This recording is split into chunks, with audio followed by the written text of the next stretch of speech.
Assalamualaikum warahmatullahi wabarakatuh. Dan selamat pagi saya ucapkan kepada semua pembeli e-video.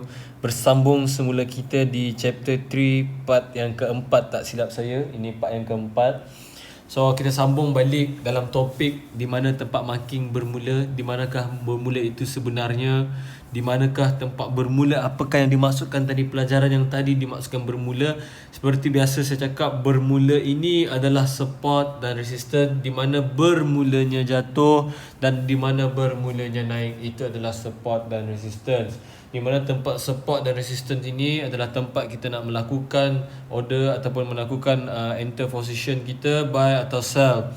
Kita akan entry di dekat kita akan entry dekat support, kita akan entry sell dekat resistance, dan kita akan entry buy di support. Okay. So selain daripada tu, kita tak boleh entry sekali-sekala kita tanpa ada tempat nak merujuk. So kita tempat nak entry adalah kita kena gunakan tempat support dan resistance. So betapa pentingnya kita kena faham dulu apakah yang dimaksudkan tempat bermula itu dan apakah yang dimaksudkan tempat SNR yang valid itu.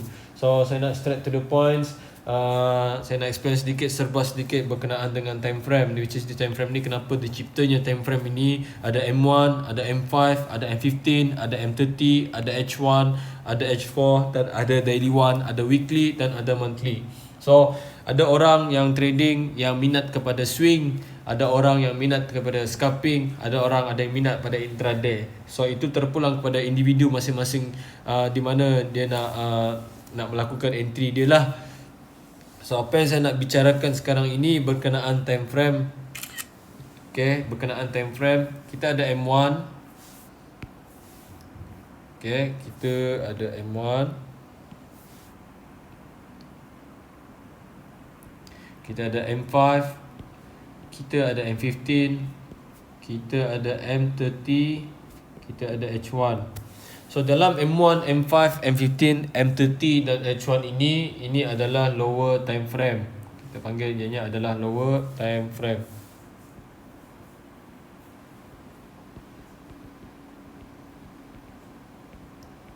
ataupun LTF. Okay. Okay guys, seperti saya ingatkan lagi, sekali lagi, kita try untuk make it simple. Make it simple. Nak bagi pening-pening kepala. Okay, apa dia higher time frame? Higher time frame iaitu H4, daily one, weekly dan monthly. Ini adalah higher time frame. Okay, tak ada masalah untuk kita pakai semua time frame untuk mencari setup. Yang mana setup ini adalah everywhere ada setup sebenarnya. Di lower time frame kah, di higher time frame kah, terpulang kepada individu masing-masing itu. Individu masing itu kena kenali diri ya. Kenali diri, adakah dia scalper, adakah dia intraday, adakah dia swinger. Okay, contohnya jika dia adalah swinger, dia perlu merujuk kepada higher time frame, di mana H4, daily, weekly, monthly. Ingin saya nasihatkan, bila dia menggunakan monthly, janganlah tengok monthly itu setiap masa, setiap jam, setiap minit. Dia tunggu setup dekat monthly tu. Berjanggut tuan-tuan bila tunggu setup dekat monthly. Okay.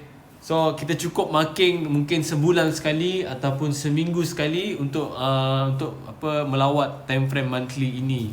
Dan kita marking seminggu sekali pun sudah cukup sebenarnya.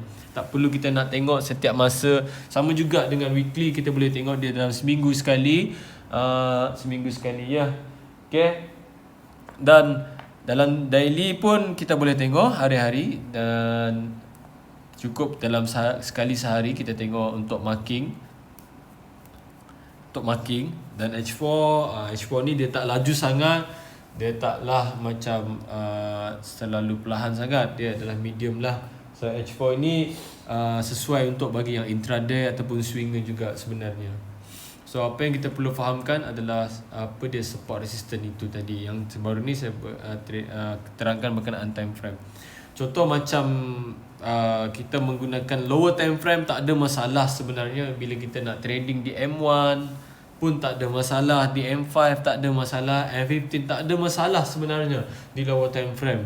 Okay, tak adalah macam mitos-mitos yang cakap kalau pakai M1 ni terlalu laju. Cuba korang feel the beat of M1 tu. Dia akan ada dia punya resepi tersendiri di M1 tu sebenarnya. Tanpa ada M1, tanpa ada di lower time frame ini, takkan adalah di time frame besar ni sebenarnya. Okay, contoh macam yang kita tengok sekarang ni adalah time frame M5. Dalam satu biji candle tu ada 5 minit di M1 pecahan dia. Sama juga dekat H1. Kalau kita fahamkan satu candle H1 itu ada dalam isi candle tu ada 60 biji ataupun 60 minit candlestick. Okay, so sekarang kita cuba untuk fahamkan apakah yang dimaksudkan dengan first left. Okay, apa yang dimaksudkan dengan first left?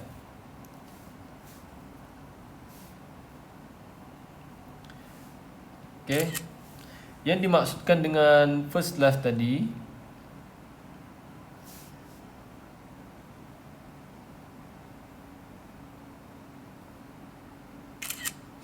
okay, apakah yang dimaksudkan dengan first left?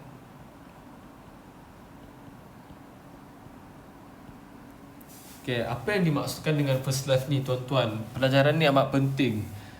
Okay, first left ni adalah first left, your first left. Okay, sentiasa ingat, sentiasa pegang ayat ini.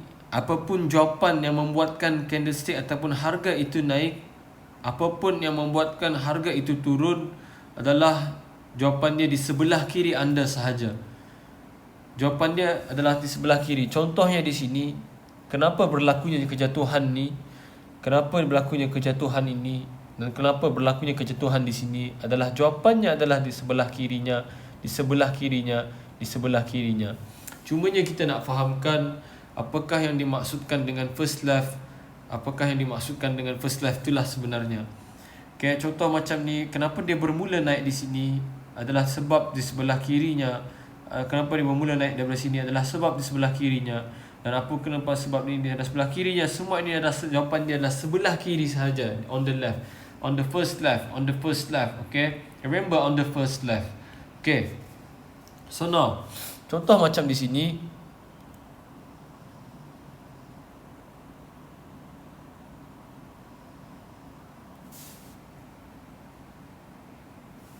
okay, berlakunya breakout. Seperti biasa, kita masih berpegang kepada formula kita, iaitu breakout, pullback, dan entry. So maknanya kita kena ada breakout dulu, di mana breakout berlaku. Ini adalah breakout dia. Okay, di mana yang dipanggil first left? Contohnya current price berada di sini, current market price. Current market price ni maksudnya price yang sekarang lah. Okay, dalam Melayu price yang sekarang. Okay, so price sekarang bergerak naik, bergerak naik, bergerak naik, bergerak naik. Di manakah yang dipanggil pullback? Ini adalah pullback, ini dipanggil pullback, tuan-tuan. Okay, ini adalah pullback. Okay, okay, di manakah yang dipanggil first left ini, tuan-tuan? Bila kita di sini kita panggil ini adalah current market price. Your first left adalah ini sebenarnya. Your first left. Saya bagi warna merah di sini. Ini adalah your first left. Faham? Itu adalah your first left. Kenapa kita tak panggil ini adalah first left, ini adalah first left? Kerana tuan-tuan, tidaklah sopan bila mana belum selesai transaksi ni kita melompat ke sini. Okay, kita melompat pula ke sebelah macam contoh ni kan. Okay, macam seolah-olah benda ni tak wujud. Kita pergi tengok yang sebelah pula. So yang sebelah ni adalah second left. Apa semuanya adalah second left. Okay, kita kena hormati harga yang terdekat ini dulu, yang sebelahan ini dulu. So ini your first left. Faham tidak? Okay, so penerangan saya itu adalah your first left. Okay, sekarang ni kita berbalik semula kepada pelajaran kita, cara marking di mana tempat bermula. Okay, kita tak ada banyak masa lagi, kita belajar marking di tempat bermula. Okay, saya nak ajar korang sebenarnya berfikir, cara berfikir. Hidupkan sel-sel otak tu dengan berfikir. Okay, tengok di sini. Dalam trading ini kita perlu banyak melukis ataupun perlunya banyaknya membuat screenshot, membuat praktis. Okay, tak ada lain. Training ataupun praktis dalam trading ni adalah melatihkan mata kita untuk membiasakan tengok benda yang sama sentiasa akan berlaku. Korang akan realize satu masa nanti, benda sama lah berlaku, benda sama lah berlaku, benda sama. Of course guys, benda sama yang akan berlaku juga. Okay, pattern itu sentiasa berulang. Cuma jumlah candle dia berkurang, ada yang tak sama lah. So maknanya, tapi pattern itu sentiasa sama. Okay. So contoh di sini, kita nak tahu kenapa dia bermula naik di sini. Cuba korang hadamkan ataupun korang cuba ambil seketika masa itu, dan kenapa candle ni bermula naik di sini. Saya nak bagi dua contoh ni dulu. 1 dan 2. Okay, kenapa? Jawapan dia, kenapa dia naik bermula daripada situ. Kenapa dia naik dari situ? Kenapa harga tu naik di situ? Kenapa? Persoalannya kenapa? Okay, setiap yang berlaku mesti ada sebab. Setiap yang berlaku mesti ada sebab. Ingat tuan-tuan, setiap yang berlaku mesti ada sebab dia. Okay. So, jawapannya di sebelah kiri anda. Hanya sebelah kiri itu jawapannya. Kita akan merujuk di sebelah kiri ini, di mana dia telah datang balik, di mana tempat dia bermula naik. Price akan datang balik di tempat dia bermula naik. Saya pernah dengar Sam Seddon cakap, I will wait for the price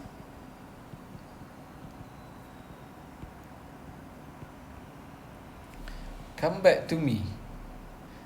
Okay, I will wait for the price come back to me, then I will decide either to buy or to sell. Okay, so no matter what, kita kena tunggu. Kita jangan kejar harga, kita jangan kejar bila macam nampak macam berlakunya kenaikan, kita terus masuk buy. Tunggulah harga tu datang balik, pull back, dan baru kita masuk. I will wait for the price come back to me, then I will decide to buy or to sell. Okay, faham? So jawapannya adalah di sebelah kiri, dan jawapannya fakta dalam trading adalah waiting game. Korang no matter what, korang kena tunggu dan tunggu juga. Okay. So di sini kita merujuk di sini di sebelah kiri tadi jawapannya. Okay, lepas ni kita akan mark. Dan di sini apa pula jawapan dia? Kenapa boleh diambil di sini sebagai rujukan tempat harga? Ni. Kalau korang cuba zoom in. Okay. Zoom in betul-betul. Tengok ni, kita fokus pada ni. Kita fokus pada yang harga tu. Harga ni naik dan pernah melakukan bermulanya kejatuhan di situ, dan tempat ni pernah dijadikan tempat resisten dan telah pun di clean breakout.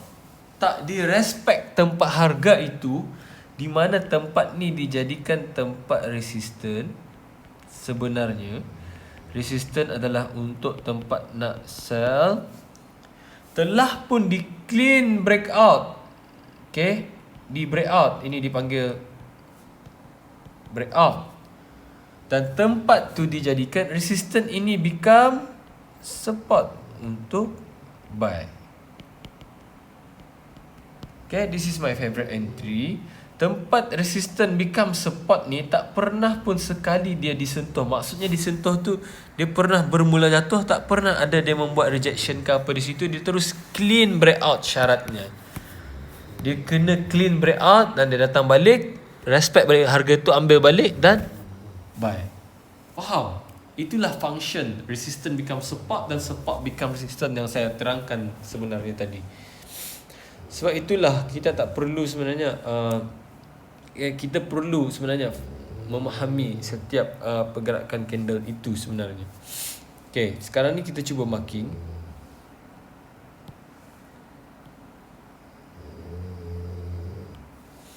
Okay.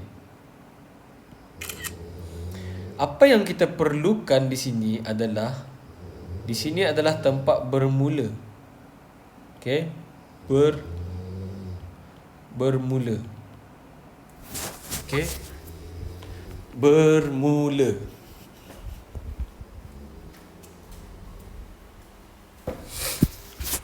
Dan di situ ada tempat bermula. Dan apabila candle sampai tempat bermula tadi, apabila candle sampai tempat bermula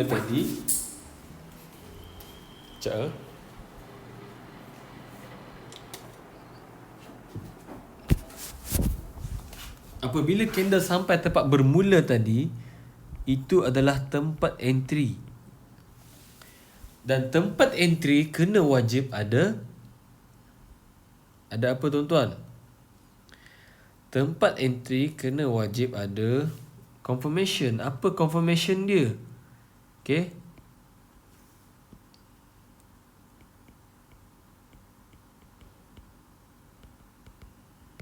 Kena wajib ada confirmation.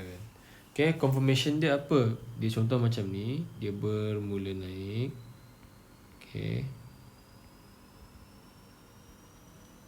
So, bila dia sampai tempat bermula tu, dia perlu buat lagi bermula naik dan second bermula lagi. Sebab tu saya cakap second entry is always the best.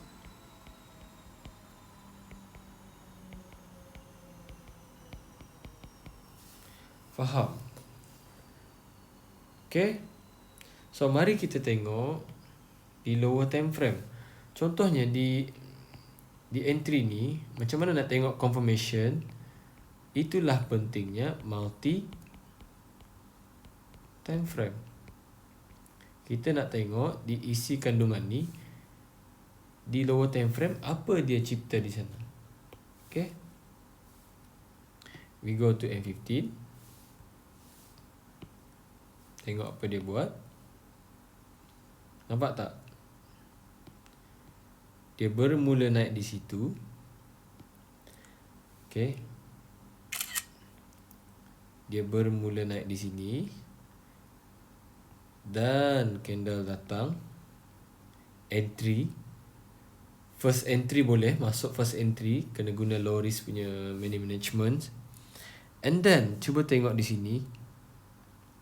Dia bermula naik lagi di situ. Kita ambil box lagi di sini. Dan the next candle datang. Ambil lagi tempat bermula ni. Faham tak? So, jadi tercipta ialah pattern macam ni. Faham? Okay.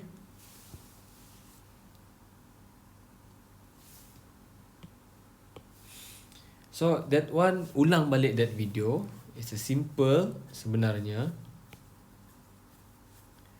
Okay.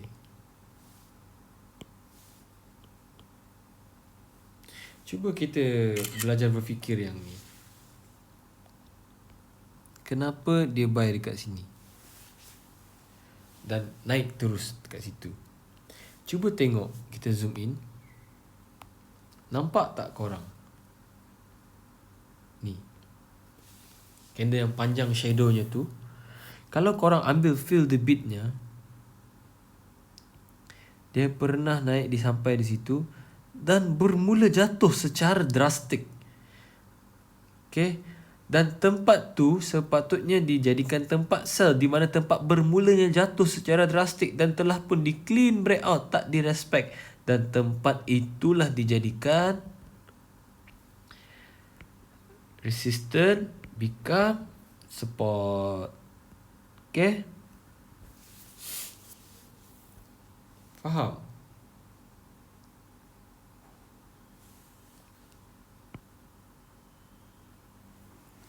Okay, nampak tak dia di sini? Dia hampir dalam satu pip kot. Okay, mungkin kita tengok broker lain mungkin kena kot tempat tu. Kenapa dia tak sampai satu pip apa semua? Tak ada masalah kalau tak sampai, tak sampai. Okay, buat cara tak sampai. Contohnya, kalau saya bila dia sampai di sini, betul-betul cucuk sikit ke dekat line tu, saya akan terus masuk buy. Sebab apa? Di sini kalau korang fahamkan, cuba fokus pada candle ni. Di sini tempat bermulanya jatuh dan di clean breakout. Bermulanya jatuh ini adalah dipanggil resistance. Dan resistance ni adalah tempat sell pada mulanya. Telah pun di clean breakout dan resistance become support. So support adalah dijadikan tempat buy di swap. Faham? Okay. So if korang dah faham apa dia maksud bermula tu, insya-Allah kita boleh orang cakap mengolahkan lagi di lower time frame, di M1, macam-macam time frame boleh pakai benda ni. Okay. Contoh macam market semalam. Cuba kita tengok market semalam. Ni. Kenapa? Dia bermula naik di sini dan harga datang balik tempat bermula. Tengok di lower time frame. Sekarang ni M15, kita tengok di M5 apakah pecahan dia. Kita nak tengok pecahan dia. So we go to M5. Okay, we go to M5. Sini bermulanya naik. Kita boleh nampak lagi dia membuat bermula naik dan cucuk tempat bermula naik, dan bermula naik dia datang balik ambil tempat bermula naik. Bermula demi bermula. Faham? Okay.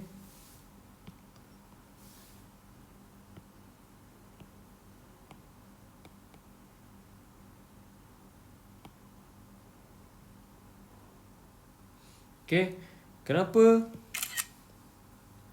dia buy di sini? Sebab kita boleh nampak di sini ada tempat bermulanya jatuh tetapi telah pun di breakout dan dijadikan tempat ni resistance become support untuk buy. Okay, that one is my favorite entry sebenarnya. Okay, semakin short ya pelajaran kita. Semakin short. Kita boleh. Okay. Saya nak ni lagi. Buang dulu. Saya tak pening. Okay, lagi dan lagi.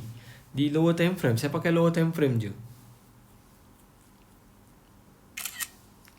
Okay, sekarang ni kita nak tengok kenapa dia bermula naik di sini. Kenapa dia reject dekat situ dan naik. Okay, cuba je korang zoom in. Tengok di sini. Fokus pada candle shadow yang panjang ni. Kalau korang cuba ambil ni dan lukiskan balik di sini. Okay. Candle ni pernah bermula jatuh. Dan the next candlenya, cuba tengok the next candlenya. Candle besar kan? Clean breakout. Dan tempat ni dijadikan tempat bermula jatuh ni sebenarnya support, resistance. Dan telah pun di clean breakout dan dijadikan tempat ni adalah tempat untuk resistance become support. Okay, cuba kita mark. So itu adalah hidden SNR. Nampak? That one is my favorite entry. My favorite entry is resistance, tempat resistance become support tu lah sebenarnya.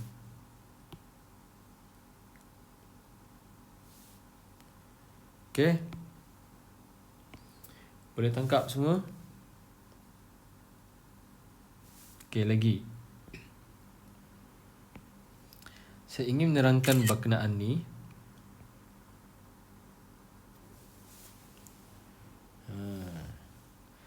Kenapa dia bermula jatuh di situ? Kenapa dia reject dan jatuh harga tu di situ? Cuba zoom in betul-betul di sini. Candle pernah naik. Jatuh dan bermula jatuh di sini. Dan tempat tu tak pernah sentuh. Dan di clean breakout. Okay. Ini adalah dipanggil support become resistant. Support become resistant setelah berlakunya clean breakout dan pullback di tempat tu kita masuk sell. Support ni pada mulanya untuk buy, tapi bila sudah di breakout dia jadi resistant. Resistant adalah untuk sell. Okay, faham? Cuba kita mark. Okay, so semua ni adalah is my favorite entry sebenarnya.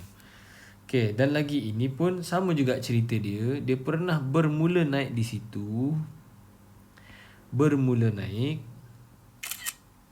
Okay, dia pernah bermula naik di sini, tetapi telah pun di clean breakout. So bermula naik ni adalah ini pada mulanya support dan dijadikan resistant. Okay, faham? Okay, semoga korang dapat tangkap pelajaran bermula ni sebenarnya. Okay, ianya sangat basic. Okay, everyone okay? Ambil rehat dulu, pergi minum air dulu. Puasa. Puasa, jangan tak puasa. Okay. Lagi. Saya suka bagi contoh lagi dan lagi, contoh lagi dan lagi. Sampai korang macam, okay. Tengok lagi balik video ni. Ini rupanya yang Paul nak sampaikan ni. Okay. Cuba kita tengok di sini. Kenapa dia reject harga ni? Kenapa? Jawapannya adalah di sebelah kiri. Cuba tengok ni.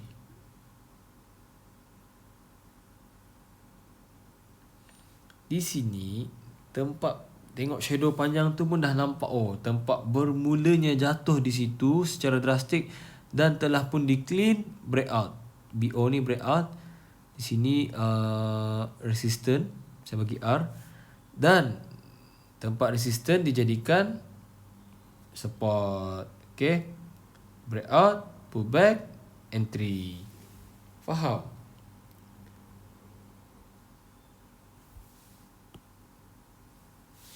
Okay, boleh faham?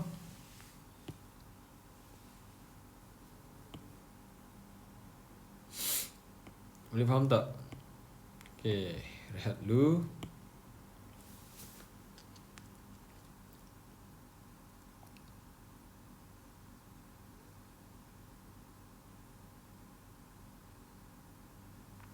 Okay. So now, pelajaran bermula tu pun saya sudah terangkan dan tekankan kepada kalian semua. Saya sudah orang cakap memberi amanah yang apa yang saya nak sampaikan sebenarnya. Apa maksud bermula tu?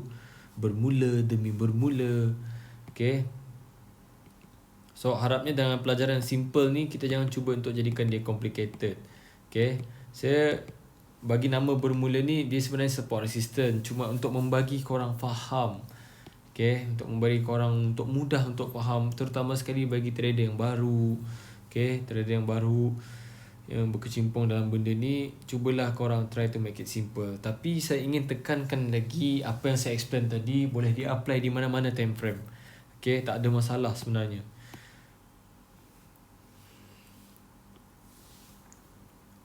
Okay, kita masuk balik di GBP JPY. Okay, GBP JPY ni sebenarnya kalau saya trading jamnya 3.45 petang. Jika 3.45 petang saya terlepas, saya akan pergi ke US session which is malam 8.9.10. Okay, 8.9.10. Kalau korang tengok pukul 3.45, dia akan ada selalu berlaku pergerakan yang kuat. Okay, bila kita tengok di sini,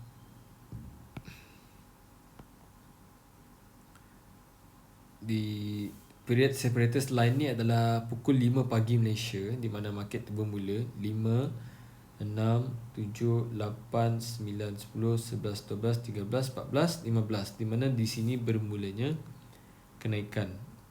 Okay, sama juga di sini 5, 6, 7, 8, 9, 10, 11, 12, 13, 14, 15, di mana bermulanya kenaikan.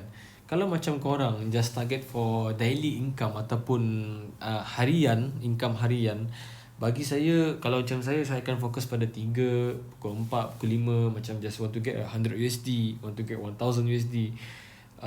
Pukul 3, 4, 5. So saya takkan trade macam pukul 3, 4, 5 and I'm done. And then malam tu kita boleh rehat, kita boleh bersama keluarga apa semua. Kita tak perlu tengok chart sentiasa. Okay, at least kita ada target, daily target kita. So korang penting lah, korang kena ada korang punya daily target. Okay, macam ni kan, 6, 7, 8, 9, 10, 11, 12, 13, 14, 15. Kan di sini bermulanya jatuh. Okay, so korang boleh tengok the setup di lower time frame lah. 6, 5, dia ada pukul 6 juga. 5, 6, 7, 8, 9, 10, 11, 12, 13, 14, 15, 16. Tengok sekitar pukul 4 dia membuat signal look to the left, apa dia ambil tempat bermulanya jatuh. Okay, pukul 5. And then macam contoh korang just target for 50 pips. Okay, 1 jam. Tengok di atas ni, kita dah dapat okay, boleh dapat 100 pips. Just your target is 30 pips, 50 pips, and you done. Okay, for 1 hour, 2 hour straight, done. Okay, so if korang ada daily target, korang takkan stress untuk trading. Okay, ini tak ada daily target. Faham? Cuba korang tengok lagi betul-betul di sini. 6, 7, 8, 9, 10, 11, 12, 13, 14, 15, 16. Sekitar 16, 14, 15, 345 ni berlakunya transaksi. Okay, bila korang tengok di sini adalah tempat bermula.